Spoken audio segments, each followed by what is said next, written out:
আসসালামাইকুম গাইস, এই ভাইয়ের জীবনে ঘটে গেল একটি মর্মান্তিক ঘটনা। শুনতে থাকুন ভাইয়ের মুখ থেকে। আসসালামু আলাইকুম। আমি একজন কুয়েত প্রবাসী, দালালের মাধ্যমে আসছিলাম। আসার পরে 1 মাস যাবৎ কুয়েত ছিলাম। তারপরে আমারে কাজ দিছে, কাজ কাম সবাই পাইছে। পাওয়ার পরে 1 মাস এস্তারাত কাজ করছি। 1 মাস যাবৎ শেষ হওয়ার পরে আমারে আকামা দিছে, দেওয়ার পরে আমারে সৌদি আরব নিয়ে আসছে কপিলের ভাই। বাসা বাড়ি বলছে কাজ দিব, আমি কাজ পাই নাই।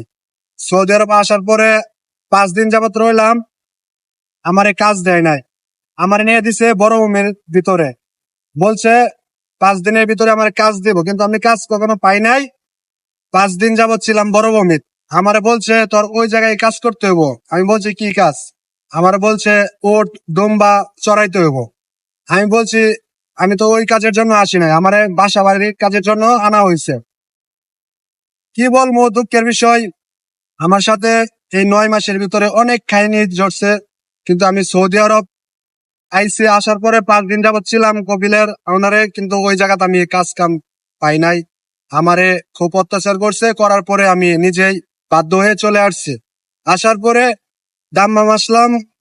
ওইখানে আসার পরে একদিন থাকলাম, থাকার পরে আসলাম আবার রিয়াদে আসার পরে ওই জায়গা কাজ কামের জন্য টাকা দিলাম দালালরা। ওই দালালে বলছে তোমারে আমি কাজ দিব, 500 রিয়াল লাগবো। ওই জায়গাতে আমি কাজ পাই নাই। এই হলো এক দুঃখের বিষয়। 500 রিয়াল খেয়ে লাইছে। 500 রিয়াল খেয়াল আইছে। আচ্ছা, তারপর আবার অন্য জায়গায় কাজে গেলাম, ওই জায়গা তো কাজ পাই নাই।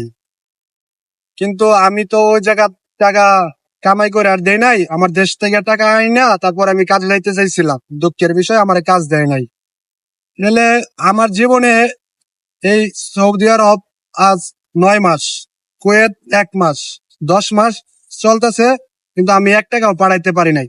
আপনারা বিদেশ আসবার চান, কিন্তু বিদেশ কি একটা জিনিস, যে আসে বাস্তবতা সে বুঝে, তাছাড়া কেউ বুঝতে পারে না। 10 মাসে টোটাল কত টাকা খরচ হইতে ব্যক্তি আনছেন? আর 7 থেকে শুরু করে 5 থেকে শুরু করে আনো খানা খরচ, রুম খরচ সহ কত টাকা আনছেন ভাই? সম্পূর্ণ আমি কুয়েত ঢুকছি 6 লাখ টাকা, আর সৌদি আরব 10 মাসে প্রায় 3.5 লাখ টাকার উপরে আমার গেছে গা। কিন্তু আমি 1 টাকাও কামাই করতে পারি নাই। টোটাল 10 লাখের মতো গেছে গাও। 10 লাখ টাকা গেছে, কামাই করছি, কিন্তু আমার দালালের টাকা দেয় না। মক্কা আসলেন কিভাবে? আমি মক্কায় আসছিলাম আপনার সফর জেলে যাওয়ার জন্য দেশে, কিন্তু ওই জায়গায় এসে আমি টাকা দিছি, কিন্তু আমার সফরে পাঠাই নাই। টাকা কি ফেরত দিছে? টাকাও ফেরত দেয় নাই। আপনারা যদি সফরে আসতে চান, ভালোভাবে জেনে শুনে আসবেন। এই যে আমার বড় ভাই আছে, উনি একজন ফেজার, ঠিক আছে? ওনার সাথে আপনার ওনার মুখ থেকে শুনেন। ভাইয়াস এনে সৌদি আরব মক্কা শহরে অনেক দিন যাবত থাকে, ভাইয়ের কাছ থেকে শুনেন। আসলে আপনারা যারা সফর জেলে আসবেন, এভাবে এখন বর্তমানে সফর টফর নাই। আবার অনেক দালালরা শুনছি সফরে দেশে লোক পাড়াইছো, ঠিক না ভাই? সঠিক ভাই, কিন্তু সবাই না। 99% বাটপার, 2-1 জন আছে পাড়ায়। কিন্তু আপনারা জেনে শুনে অবশ্যই আসবেন।